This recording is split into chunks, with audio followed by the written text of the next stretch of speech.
Alright, here's the rewritten paragraph with the requested additions and format. Remember to speak clearly and warmly. Hello friends, and welcome to Wisdom and Wealth. Have you ever stopped to consider the frustrating paradox that the more desperately we chase something, whether it's success, happiness, or even love, the more elusive it seems to become? These things are always seemingly within arm's reach, yet they somehow manage to dodge us when we try to grab them with all our might. It begs the question, why do the things we desire most often appear to be just beyond our reach, always slightly out of grasp? Well, there's a profound Zen saying that I think might hold the answer, and it simply states, when you stop caring, results come. It's a bit of a counterintuitive thought, isn't it? We're constantly told to push harder, strive more, and never stop chasing our dreams. But what if the real secret to fulfillment isn't in holding on tighter, but in learning to let go? If you're interested in this kind of wisdom to improve your life, like and subscribe to the Buddhist Doctrine channel. Think about it for a moment. Have you ever been so fixated on controlling every single outcome in your life that it left you feeling stressed, frustrated, or even completely burned out? I think we can all relate to this, right? Could it be that all this frantic clinging to control is actually the very thing that's keeping you stuck in a cycle of frustration? Here's the truth that many of us miss: attachment doesn't lead to freedom, it leads to suffering. It creates expectations and limitations. But when you learn to let go, you unlock something far more powerful: inner peace, clarity of mind, and, strangely enough, the very results you've been chasing all along begin to effortlessly flow into your life. In this video, we're going to uncover the transformative wisdom of Zen and Buddhism, philosophies that offer profound insights for those of us navigating the complexities of midlife and beyond. You'll learn how releasing the perceived need to control everything can lead to unparalleled freedom and a deep, abiding sense of joy. By the end of this video, I truly believe you'll realize that surrender isn't about giving up or admitting defeat, it's about reclaiming your life and rediscovering what truly matters. If you've ever felt trapped by your own expectations or suffocated by the pressure to control everything around you, this video may contain the one insight that changes everything. So, with that, let's dive in. If this information resonates with you, please subscribe to the Buddhist Doctrine channel. Let's start with Principle 1, focus on what you can control. There's a beautiful story about a monk who spent years meditating by a tranquil river. One day, a traveler approached him, completely overwhelmed by life's chaos, work, relationships, the constant urge to control every single detail. The monk listened patiently, and then he said, "Do you see how the river flows? It doesn't stop for the rocks in its path, it simply flows around them.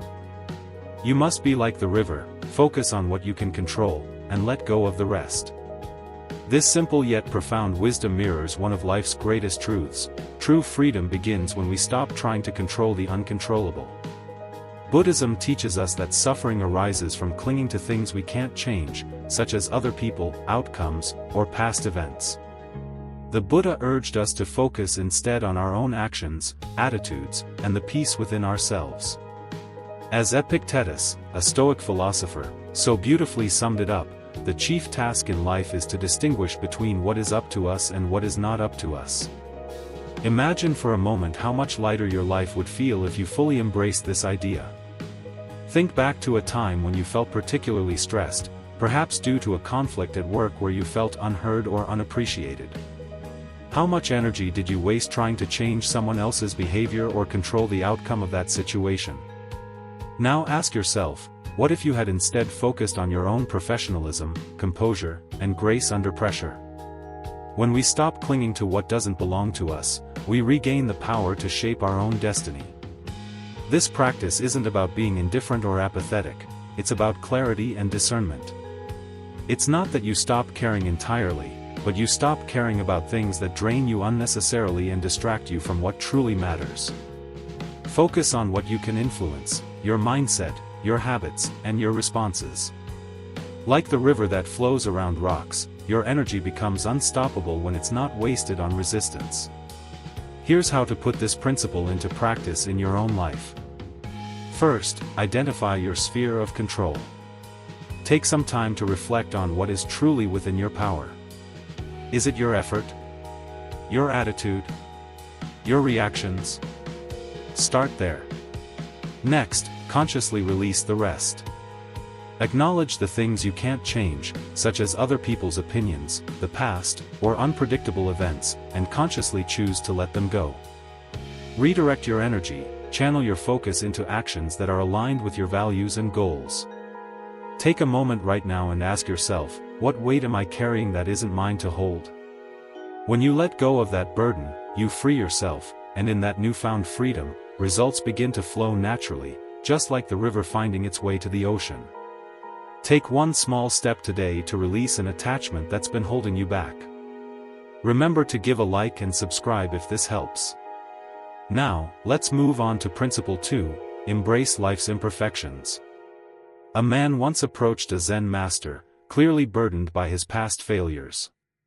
"I try so hard to make everything perfect," he said, "but nothing ever turns out the way I want it to." The master smiled kindly and handed him a cracked teacup. "Drink," he said. The man paused, hesitating.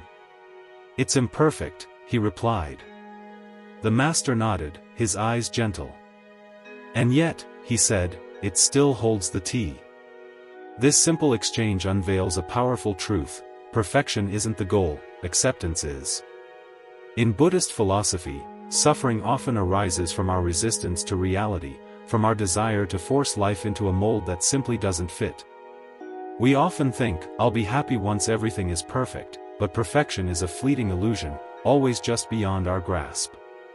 The Buddha taught that when we demand perfection, we invite frustration and suffering into our lives.